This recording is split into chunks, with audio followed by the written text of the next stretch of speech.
Hello everyone and welcome to the Chrissy B Show. On today's programme, we'll be speaking to breast cancer survivor Cath Filby about her journey through numerous procedures and treatments and how she turned it all into an inspiring book. I'll be answering a question from a viewer. We also have Browne here who'll be helping us to de-stress. And we have singer-songwriter Shan Smile talking about her journey with her music. And we'll see what happened when I tried land yachting for the very first time. But first, we have the news with Ian and Helena. Hello. The dynamic duo is back. Hello. Hi Chrissy, how are you? I'm good, how are you? Good, good. We're bouncing along. It was bouncing. New year, it's New Year. I always like to bounce. I always like to bounce this time of year, you know. Yes, looking forward to it. Absolutely, Yeah, absolutely. It's going to be good fun. It's going to be good fun. Is. And we're reminiscing tonight, aren't we? We are, we're reminiscing. We're thinking about all the stories that happened last year. Okay. Some good, some a bit Some teary, highlights. some highlights. Okay. So we'll begin with the Queen, who celebrated, who celebrated 62 years on the throne on the 6th of Feb. So amazing. So only one year to go, and then she'll pip Queen Victoria. So no, this year now. So 2015 is the year. But still, it's this year, but Yes. we've still got quite a few months. So We've still got quite a few months to go. So Yeah. it's September. yeah, This is September 2015. What's about a year? yeah, it's quite It's long, about isn't a it? we forget where we are these days. Oh my gosh, I know. So anyway, that's amazing, isn't it? 62 Yeah, years. that It is. really is something, isn't it? And April 2014 was fantastic. That was the Duke and Duchess and Prince George went to Australia and New Zealand and turned everything around, because I think everything was a bit wavery as to whether they were going to be supporting the royals. course, But it was and they were very great. supportive. In 3 or 4 months' time will be the next royal birth. That's what we're looking forward to again, isn't it? really looking forward to that. April 2015 is is going to be the next royal birth. So we're you know, everyone. Well, Helena thinks it's a girl. I still think it's a boy. I keep going round in circles with it. I don't know. I still think it's a boy. Kate keeps changing. Yeah, absolutely. I'm sort of judging it by her. Yeah. But, What do you mean she keeps changing and judging? her look. I do believe, having seen quite a few friends in pregnant stages, normally when they've had a girl, they tend to look a little bit, it sounds awful saying Oh, I this, remember you saying a little tired. bit more tired and a bit wild. It sounds mad, and you know, but the boys, I don't know, they tend to look sort of slightly more beautiful. It's mad, but it's just this theory I have. Girls are Not just to be hard to taken work, too aren't you? seriously. Well, I'm coming around to your point of view because this young lady is the most perceptive person I've ever met. Her intuition, Thank you. Oh, yeah, her radar is incredible. Yeah, I have to say, I think so. So I'm wavering. Well, I still think it's a boy, but I'm wavering. persuade you. We'll see. But also the Queen's birthday was April. Yes. Yeah. Official birthdays. Official birthday. And that's when David Bailey's picture came out, which was a very quirky photograph. Very strange picture, actually. I quite liked it, but what did you think? Do you remember the black and white one? I remember it well because it was this big close-up, and he's obviously got the Queen to smile, which is a feat in itself. To smile naturally because she seems to have this sort of smile. She's actually got a very good sense of humour, as we talked about in the past.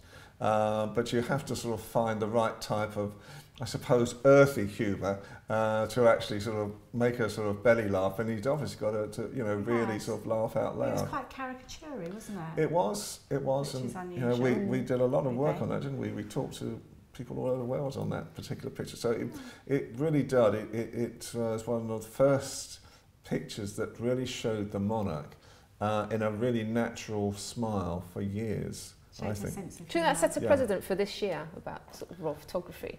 It's a bit more relaxed Well, now. you know, we've just seen the last pictures in December of George. I've been doing some sort of radio work this week. You saw the during pictures, really cute. They released 3, the Duke and Duchess. Sorry, I interrupted. No, I just personally, because when I was talking to the radio stations last year, and I was saying, they were saying, what do you think? I just thought they looked plastic. I don't know. It was almost if you could almost take those same pictures, transcend them back to where 150 years, which is our knowledge. Because the way he was dressed, completely the way he was dressed. It was even the way it was taken. It looked like in Victorian times they used to have this method because you couldn't move. you know, they used to have this sort of stand that were clamped to your neck. Oh, God, it's horrible. So that you didn't move. And I just thought the photographs looked like that. I mean, they looked were very plastic. cute. If you look at the expressions, they are very cute. But I think from our point of view, they're a little bit amateurish in a way. Yeah. But anyway, moving on. Stephen Sutton's, he was incredibly inspirational. His story, you know, bowel cancer, and he sadly passed away on the 14th of May, but made such a huge amount of money for charity. And was so inspirational and sort of won the hearts of millions, and a great inspiration for people to follow. So I thought it was a lovely story. And isn't there, I think there's a special event that's going to be held on the anniversary, isn't there, 2015, if I remember rightly, or I'm fairly certain there's going to be the year on, and then they're going to sort of try and hold a fundraising event each and every year now in his memory as well. For that. You know. I know it continues raising funds, doesn't it? It continues raising funds, but it continues his memory, continues the thumb up, you know, campaign that he sort of started as well, so which is good. And he picked up, his mother, picked up was it an OB or an MB? This is awful, from the Queen. One of them. Yeah, something special. We obviously had the Commonwealth Games in Glasgow, so that was a lot of funfair and excitement. And you joined in, you did the long jump? No, yes. I'm for the high jump now. We're sort of trying to whiz through the years. Should we not mention the World Cup then, because that wasn't too great, was it? No. Let's not talk about that one. Talk about the World Cup. We saw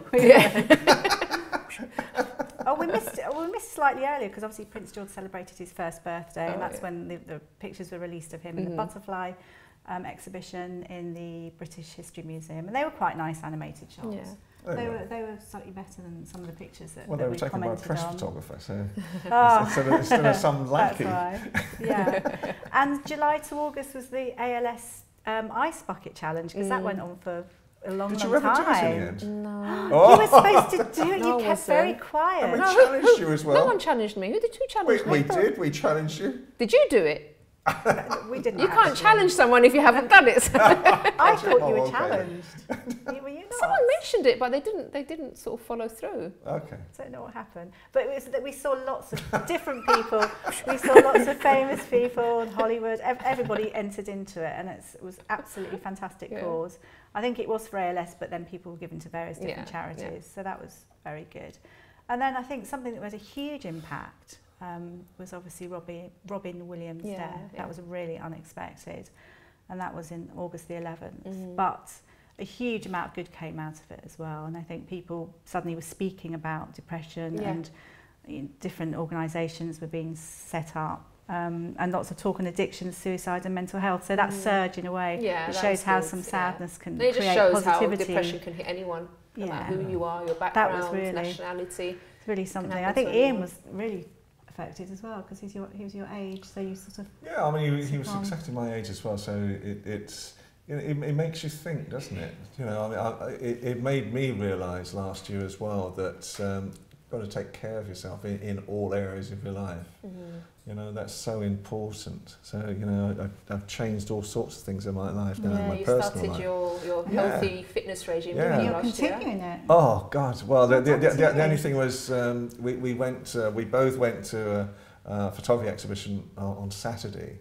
Yes. And I broke my chocolate rule because I asked for hot chocolate, and this mug came, and it looked like someone had just got chocolate melted it. It was like a thick chocolate pudding. They're amazing, aren't they? And you know, for 2 days after, I felt terrible. I seriously, guilty or no, I honestly didn't feel as good as. Every morning now I've been waking up and I feel so much happier. I feel like a load's been taken off my shoulders. I wake up happy. But for Sunday and Monday, or the past few days after I'd had it, I just felt terrible again. It felt like oh my God, I've sort of gone back. So you're allowed an occasional treat. Yeah, not if it affects me like that. I think it's sugar. He's cut sugar out completely. Possibly, and that gives you more energy. So it certainly was You're doing so well. You're doing incredibly well. We don't have time. Oh, no. Can we just add a little bit of Hollywood? 20 seconds. So Angelina and Brad Pitt obviously got married, and Yes. that was quite a low-key affair in their Yes. chateau, as compared to George Clooney and Amal Al-Muldin, which was a lavish Venetian wedding. Boom. Okay, there, we got it. We've done it. All right, so that was last year's highlights. And we're going to be looking forward to a lot more news, good news hopefully for this year. Absolutely right. Thank you Yes, so look much. forward to And it. we'll see Thank you again you. next time. Okay, so do stay tuned, because after the break, we have on Cath Filby to talk about how she battled and conquered breast cancer, and we'll also be taking a look at my yachting challenge.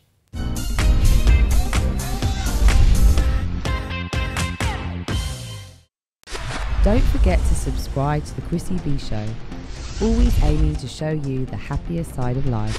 You can find us on YouTube, Facebook and Twitter.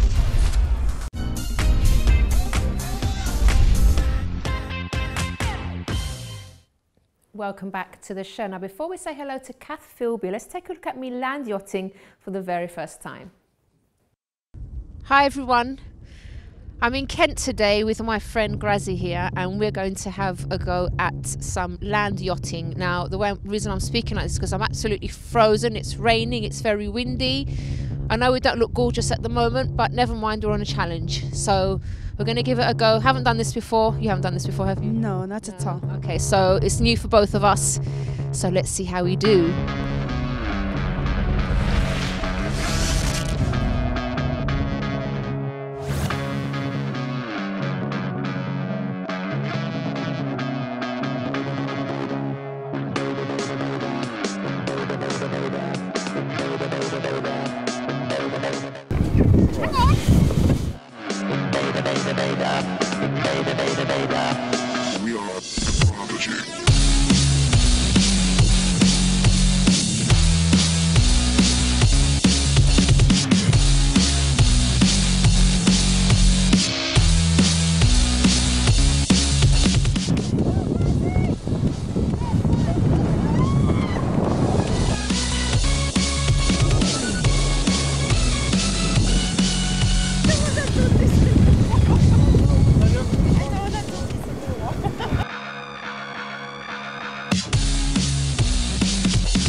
I've just completed my land yachting challenge, and I'm here with Andy Payne, who runs this lovely, what would you call it?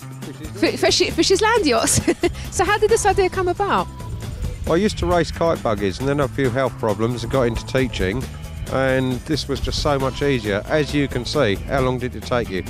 Not long at all to learn. 5-10 minutes and you're sailing on your own. So it makes life a lot easier for us. We open all year round apart from Christmas Day. I'm not allowed to come down Christmas Day, but we sail Tuesday, Friday, Saturday, Sunday. Unless we get a bigger group booking, then we come down another day in the week. And is it children and adults that can do this? Yeah, we take children as well. We've got a twin yacht that we normally use, but because we had other people booked in, we have to change it over and put a single yacht on. But when we know we got young children, then we put the twin yacht on, so it is for everybody. Andy, thanks so much, it was great fun. Well, I don't know, guys, what happened to Grazzy. She ran off somewhere. I think she got a little bit scared. so I think yeah, she failed. I definitely passed. So see you again next time for my next challenge. Alrighty, so now it's time to welcome on Cath Filby. Hello, Cath. Hello, Chrissy. Thank you very much for having me on the show. It's a pleasure to have you here, because you've been on quite a journey, haven't you? Yes, Okay. yes. Tell us a bit about your background, first of all, before we get into what actually happened to you. In terms of my career? Yeah. Basically, I've been involved in training development, management development, and for 15 years I ran a business with my husband, a training company. We were fortunate enough to retire when I was in my 40s, and off we went to Spain to have you know, some retirement time there. Well, we didn't retire really, but you know, we were living abroad and having a nice time. Then in 2007, I was diagnosed with breast cancer. Gosh. And how did you discover that you had it? Is it a lump or? Yes, we were visiting in the UK at the time, and I was just lying in bed one morning, and sometimes you sort of do this, don't you? You know, you like that, and I thought, a strange lump, felt a bit hard, didn't feel normal.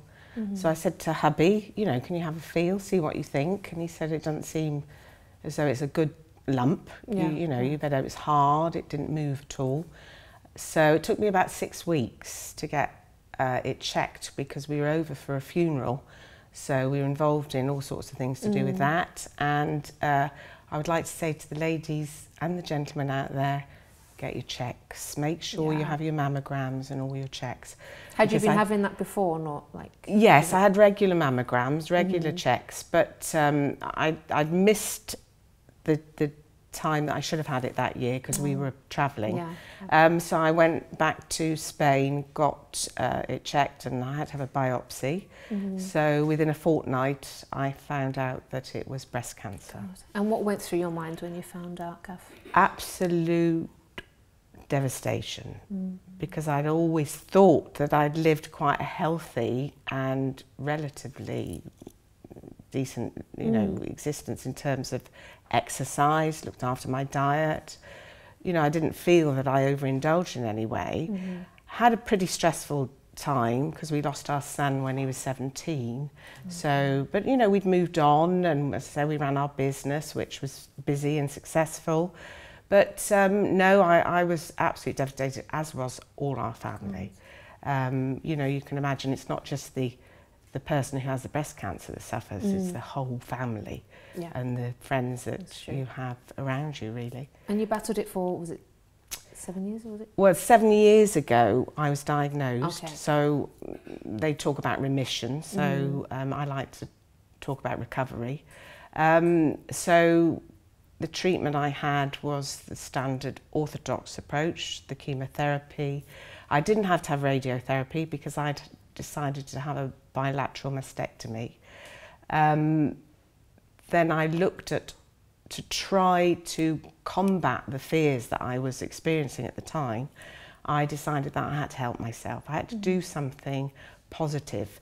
I couldn't sit in this heap and feel sorry for myself. I knew that was just a downward spiral that wasn't going to help at all. So I looked at complementary therapies. I worked hard to try and discover what I could do to mitigate the side effects of the chemotherapy. Looked very carefully at my exercise regime and my nutritional side of my, you know, life at the time. So you weren't just sitting around sort of, I would say, like you said, feeling sorry for yourself, even though sort of when you hear something like that, you kind of seem justified to feel sorry for yourself, which is what a lot of people do. Yes. But you chose not to do that because it wouldn't help the situation. Well, because of the fears that I was experiencing, and I actually had to do recently a couple of presentations in Western Australia on breast cancer, and I sort of tried to summarise what the fears were at the time, and they were things like the fear of making the wrong decisions about the treatment, the fear of pain, the fear of understanding whether the cancer would return, fear of dying. You know, there were like 5 main fears that I encountered, and I thought, this is ridiculous, this is just not positive, it's not helping me. So I decided that I was going to take responsibility for my health, not just leave myself in the hands of the doctors and the orthodox program that I was encountering, and I just researched, did all I could to try to help myself, and it was extremely empowering. Is that when you decided to write your book as well? Yes, yes. I felt that I wanted to document that journey, because one of the things that really frustrated me was the quantity of information out there, but I couldn't find anything that I felt was practical, simple, to move me forward. You know, I had to do a lot of research, a lot of conflicting information people were giving me. And I thought, what were the main things that have worked for me? Yes, looking at my physical activity, that I was, you know, ensuring I was keeping fit, because a healthy mind, a healthy body would move me forward. And is that all in here? That's the memoir. Okay, I've just So this is called Breast Cancer, A Journey from Fear to Empowerment. That's correct. Okay. That's the memoir, part 1 of the 2-part book. Okay, all right. Part 2 is the self-help health book, Okay. which documents all the things that I feel benefited me on my road to recovery. I'm not advocating a cure. I must stress that. I'm advocating there are ways that you can help yourself which really do make you feel empowered. They did for me. Now, Cath, just before, because we've only got about a minute left before we have to go to a break, for someone that's watching now that has been diagnosed with cancer, what would you say, maybe your top tip on what they could do about it? Look at your lifestyle. I think Ian mentioned when he was on earlier that he's reviewed his lifestyle. We can all improve. We might think we've got a good, healthy lifestyle. I did. But do look at your lifestyle, and it's surprising how that can turn your whole well-being around and make you feel empowered to move forward and motivated to recovery, really. Okay. And what about plans for future books? Are you going to do more?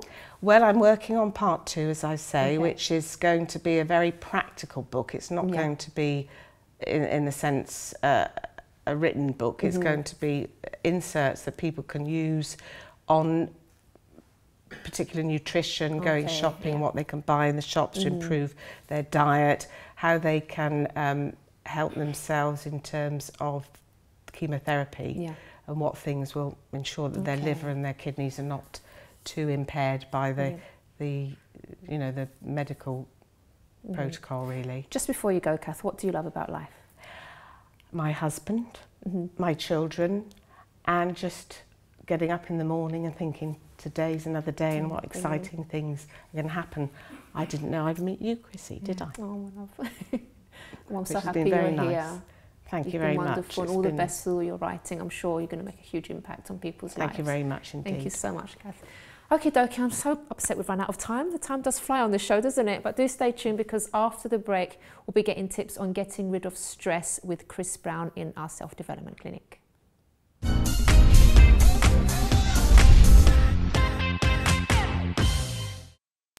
Don't forget to subscribe to the Chrissy B Show, always aiming to show you the happier side of life.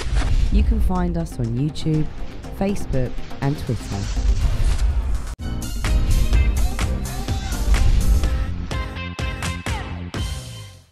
Welcome back to the show. So now it's time for the self-development clinic with Chris Browne. Hi, Chrissy. Hello. How are we doing? I'm good. How are you? I'm really good, You've got some advice for the new year, haven't you? I've got some new advice for the new year that's going to make a big difference. Okay, cool. But let's answer this question from a viewer first of all. And she says, hi Chrissy, my father recently died of cancer. I've kept myself busy, went back to work as soon as I could, and have generally been doing okay under the circumstances. But there are times when vivid images of the last few days of his life come to my mind, and I can't help but get upset. As soon as I feel that I'm making progress, I seem to go back to square one. What would Chrissy do? Okay, I can tell you what I did do, because, you know, as the viewers know, I lost my father last year to cancer. And the last few days were really, really tough. Yeah. Because he went through a lot, and, you know, I saw a lot of things that was really quite traumatic. And sort of afterwards, like the first couple of months afterwards, I kept reliving those things. I kept thinking about it, even though I was trying not to. Like, you know, the thoughts would come to my mind, and I would start crying, and it was really hard because I was just remembering what he went through. So what I had to do in the end, I literally had to force my mind to think of something else. Not necessarily like, not about my father, but I would think about other stuff. I had to tell myself as well, first of all, that look, he's not suffering anymore. He's not in that situation anymore. So why am I going to keep sort of reliving what he was going through and feeling bad? And because he would want me to do that even. So first thing, I had to kind of train my mind and really be tough with myself, because I didn't want to stay stuck in that situation for a long time. And also, I would think about the good memories. So even though, like, okay, you have lost your father, but I'm sure that, you know, there was lots of good memories that you have that you can think about. And I would also, if it's something that you find that, because I got over it by myself, you know, by forcing my mind to change the way I was thinking. But if you're in that situation where you're finding it really hard and you seem to be going around in circles or not getting anywhere, you could consider counselling as well, because, you know, sometimes people just think of the person that has cancer, but like, you know, as our previous guest Cath said, it affects the whole family, it affects everyone. Definitely. And sometimes you might need counselling, you might need someone to sit down and talk to you and help you through, someone that's been through it possibly. So make sure, you know, you can consider that as well. But the main thing is, you know, try to keep the good memories. Remember that it's, you know, it's not happening anymore. You know, it's happened, it's the past now. And move on, keep busy. I went back to work straight away. I think, was it a few days later, I was back on the show, you know, doing things and keep him busy. And if you feel like you need to talk about him as well, sometimes people are a bit afraid to talk about someone that's died and they don't want to upset everyone, but it helps, you know, just to talk about funny times and things that happened. It does help as well. So I do hope that's helped you. And if you guys at home have a question, you'd like to know what I would do if I were in your situation, you can email me on chris@chrissybshow.tv. Is there anything you'd like to add to that, Chris? Do you know, everybody goes through it at one point or another in their life, the whole bereavement stage, and there's a model about Kubler-Ross about the different stages you go through, where denial, you know, acceptance, and we do have to go through a process. I wouldn't think of, because I actually went through it myself a few years as well, my mother, and then after adopted mother as well. And it's a case where it will come back to your mind, but I didn't say totally to block it. I think sometimes you actually have to go through it to actually get it out of you. You have that time, don't you, you've to got to think about it, process what has happened. Yeah, to understand what's happened, to accept what's happened. Yeah, that's right. But not be stuck there for not stuck on the spot. Ages, It will go on for ages until, and much as you said, get counselling. Yeah. You know, bereavement counselling, brilliant, you know, at the end of the day. Why? It prevents your life and everything you do. And little fears begin to build up as well. So you'll get through there. You will get there at the end of the day. You will. Yeah. Alrighty, so confidence. No. So, no, stress. Stress. Well, it's got something to do with it anyway, right? Yeah. Talking about less stress. We all could do without less stress. I mean, back then, all the Christmas period, could you imagine the whole thing of the bills, the debts, the waxing the card off, all that sort of thing, and what present do I get, all these sort of things. And now we've got to sort it all out. And, you know, we've started the year now, but we've got that stress going on, and we'd like to know how to get rid of it. But instead of saying how to get rid of it, do you know there's good stress and there's actually bad stress, right? There's the good stress, which is called eustress. Eustress. Eustress. EU, yeah, S-T-R-E-S, right? Eustress. And eustress is very good for you. It's very good for you. Could you imagine an army training and they're all pretty relaxed at the end of the day when they go out in the field, you know? They're going to get wiped out, you know, at the end of the day. So even like an athlete as well, you need that bit of stress. It's funny, when we was in the green room talking about when you come on, that sort of thing, I said, well, you need a bit of stress, and we was all in agreement that we do need stress before you start and even before, because you need to actually care that bit to actually go ahead and do something. You need that push. So that's called eustress. It's a good stress, you know, we don't eradicate all of it. And then after that, you've got de-stress, right? Which one is when it goes on a bit too long. It goes on too long, it actually, you know, unfolds on itself and it falls apart and you find you can't do anything, all that sort of thing. These are the ones we have to actually watch out for. You know, whilst we fall into that chasm where we're saying we're stressed out and depressed and everything like that. So there's eustress, recognize it, it's good for you at work, it's good for you, keeps you on your toes, right? And there's de-stress. Not so good for you, being able to recognize the two. So getting rid of the stresses at the end of the day, right? Now, talking about that, when I talked about de-stress as well, we've got to be aware of the things that actually trigger this, you know, and how to actually alleviate it and get rid of it, you know? You're going to have a bit there, but you need to get rid of it to some point. All right, one of the things I'd actually say is plan ahead. Plan ahead, right? That takes away some of the stress from you. When you plan ahead, you're more in control of what's happening, because when we're out of control, that's when we actually get stressed and there's too much piled on us. And one way of doing it is doing this sort of thing like last time I spoke, is A, B, and C, right? So I'd actually get a chart and write down on a board or something, like, you know, like a quad. And there's the list with the A's, which are very urgent. These are the things that you need to get done, right? Then there's the B's, which are urgent, but not so urgent. It's not critical. And then you got the C's, which really aren't urgent, but they do have to be done. If you start to separate each of these and realize, because once you got rid of the A's, you can actually shift the C's over and start again in a cycle and get them done one way or another. So it's about planning ahead, getting things done. Plan ahead takes the stress out. Right? Okay, so that's one way. Here's another one as well. A real good thing. I'm sure we all like it. Sleep. Yeah, get enough sleep, right? Not now, but not this moment. Only if you're sending them to sleep, Chris. Well, no, I hope not.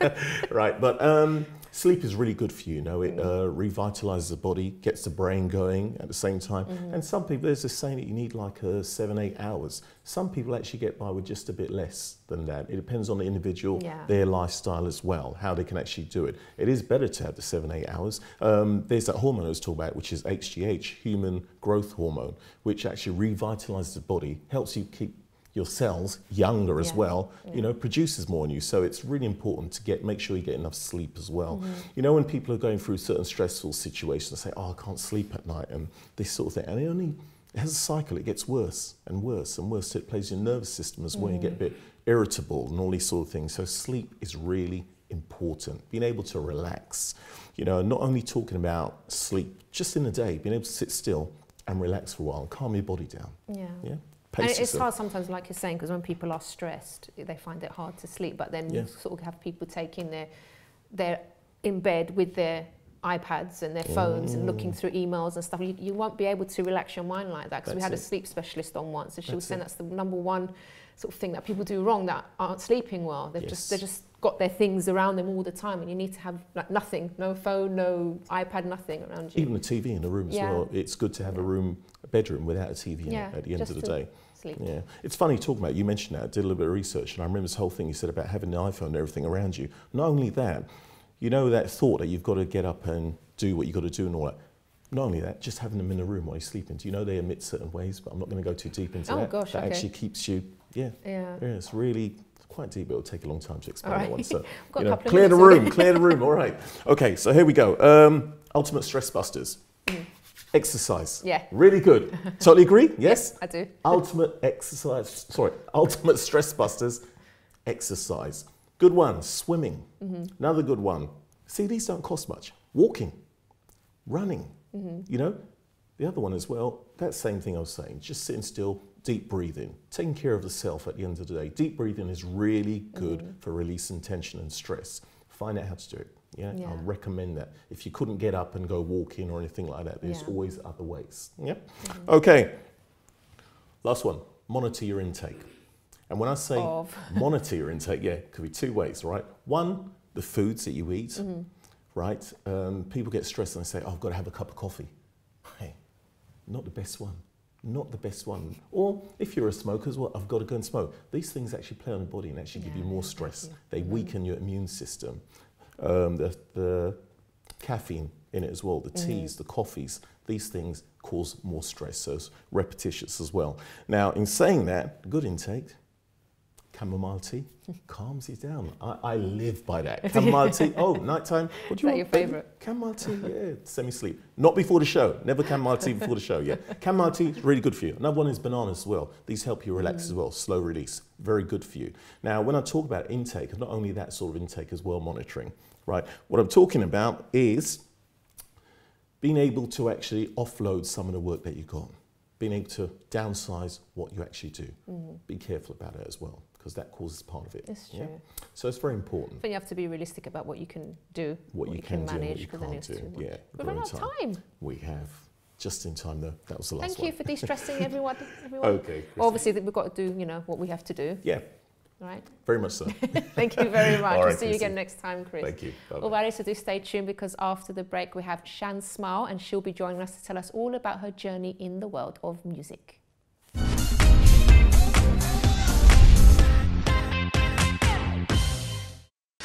Don't forget to subscribe to the Chrissy B Show, always aiming to show you the happier side of life. You can find us on YouTube, Facebook and Twitter.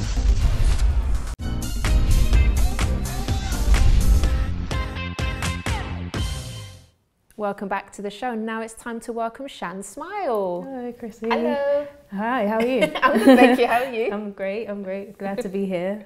Me too. So you're going to tell us all about your singing today. Yeah. When did it all start for you, Shan? It started when I was a very young child. My dad always says, when he heard me cry, he knew I was going to be a singer and stuff like that. Got strong lungs. Yeah, Filtered the notes out. But yeah, from a very young child, my dad has always trained myself and my sister into music and singing and performing. Is he musical himself? Yeah, he is. Oh, he's very musical.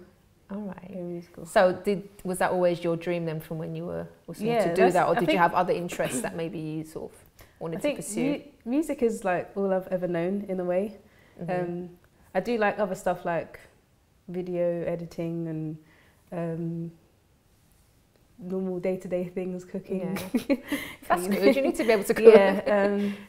Normal day-to-day things. But my love for music is just burning inside of me, and it's always been there. So when did you sort of go into it more, like maybe full time, or dedicate more time to it? Well, when I was in education, secondary school is where I properly started it, and then I attended the Brit school, and that's when I was always performing, and then my love for it grew so much, and I've just continued it ever What's since the Brit then. school like? It's a great environment. Fun, yeah, I enjoyed it. But is it like you're studying, or is it like fun? Like both. Both. I was there from 14 to 18. So, but I was studying. I did my GCSEs. And then I went on to do my A-levels and my BTEC in music as well. It's a bit of both. You have to study and you get the best of both worlds at school. But how important is it? Because sometimes people are sort of studying stuff that maybe their parents wanted them to do. But how was it for you knowing that, first of all, your parents were behind you, your dad was behind you 100%, but also studying what you really wanted to do? What was that like for you? It's a good question. Because at first, I remember I applied for musical theatre but then I changed my mind when I was writing out the application form. I've always been, that's just, doing music always makes me smile, and performing, even dancing. She should talk smiling as well, if you notice. It just makes me smile, so I've never had a problem with it, and I've just enjoyed it. Okay. I've enjoyed being on stage and meeting people and learning new things. Tell us about some of the stuff you've done then, performances and stuff. I've gigged so much across the UK, and I've gigged outside of the UK. I went to New York the other day, last year, to just gig and experience. And that was a great experience. Was that the first time you went performing abroad? Yeah. Wow. Well, in New York as well. Yeah. What was that like? It was amazing. I thought, let me just go out there and just book some gigs, and I got a good response from the promoters of the venues. And I got a good response at the venues when I was performing from the audiences. And but I've done so many, I just can't think now. I've done so many. I'm very privileged and happy that I've been in that position to be able to perform to so many different people, different places. And anything that really stood out for you, maybe someone that you performed with, or my like launch, highlight maybe. My EP launch always stands out to me, which was in 2013. I released my EP called He Loves Me, and that was at the Spitalfields Market area. Have you heard of that? Yeah, that was amazing because it was just, I had a live band. I don't usually play with live bands, so that was a big difference for me. And people just coming to see Shan, like, wow. I don't usually get that. So I was just like, wow, people actually come. I usually have like, I'm on the bill with an event that, they've just put together, but this one I put together, I did this, I did that. Yeah. I had help, people helped me. Must have felt a great sense of achievement. Yeah, so I'll always remember that, and that will always stick with me and keep me going. But Shan, there's obviously been tough times as well. It can't have all been easy sailing for you. So how did you get through the tough moments? I don't know, you just got to know what you want. And I know that I have this singing gift, and I know that I'm not just going to waste it. Yeah. So I'm going to keep going, and there's many people out there that are looking up to me that I realised the past year or so, and that I want to be an example to them in the best ways I can. I might not be perfect, but I'm going to keep it real with people. But just, you'll get loads of no's from people, and not everyone's going to like what you do, or not everyone's going to be as enthusiastic, but only you can be the best enthusiastic person of your stuff. But you can get through, you just keep going, you have to believe in what you're doing. At all times. This is what I keep saying on the show, that you really need to make sure you are pursuing the career or doing the thing that you love, because when tough moments come, you don't stop, you don't just give up, because you know it's your passion, you know it's something that you love, and you push through things, and you make sure you get past the difficulties, and you just carry on. This is all part of the process. Yeah, exactly. You're writing your book at the moment, this is the process. So it's excited in a way, because the next year or the next months or so, you'll look back and you'll be like, oh my God, look where I was, and now I'm here. Exactly. Life's looking so great in front of me right now. Shan, future plans for you? Release more music, management, I suppose, and carry on smiling. I'm always doing it. Yeah, carry on smiling, of course.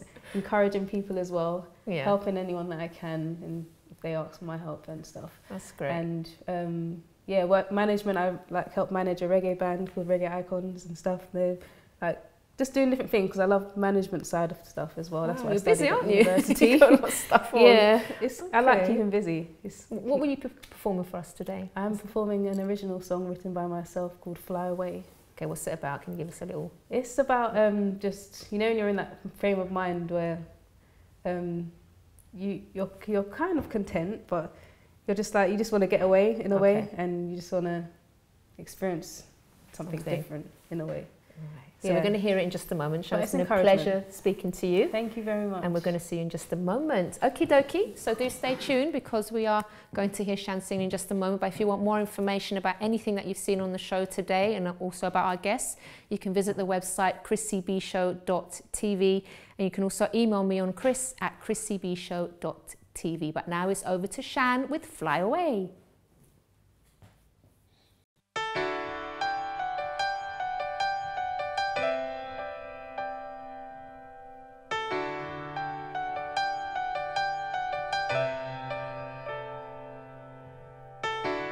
I can now say that the feeling inside me is burning away.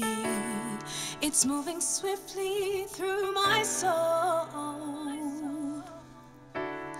The defining nature of how it used to be has turned out to be no more. What lies behind us, what lies before, is nothing to what's in the open doors. I just wanna be the best of me. So now that I'm free, I am gonna fly away, just fly away. No, I wasn't here to stay, no, no. You've gotta open your inner eyes to the type of life and its higher destiny. Fly with me.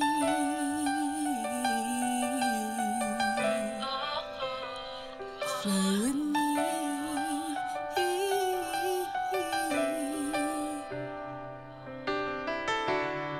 What advantage is there not to take control? 'Cause I see your light afar. Don't drift away, no. Oh, I feel your pain. Just deflate and go on and on. Yeah. What lies behind us, what lies before, is nothing to what's in the open doors. I just wanna be the best of me. So now that I'm free, I am gonna fly away, just fly away. No, I wasn't here to stay, no, no. You've gotta open your inner eyes to the type of life and its higher destiny. Fly with me. Don't aim to be what you used to be. Clearly you want to live your life righteously, reaching to a place not many convey. There's so much more to intake. Yeah, yeah, yeah.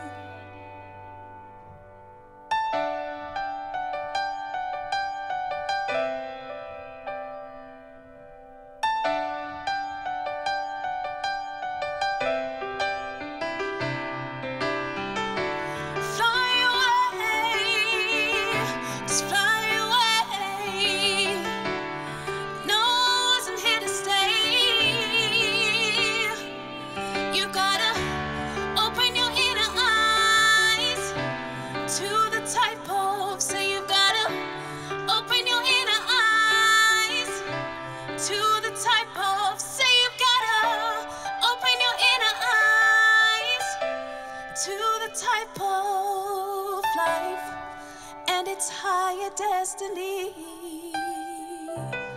Fly with me.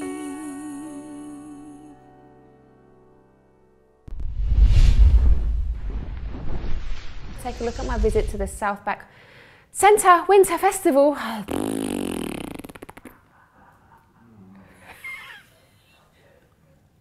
Let's do that again.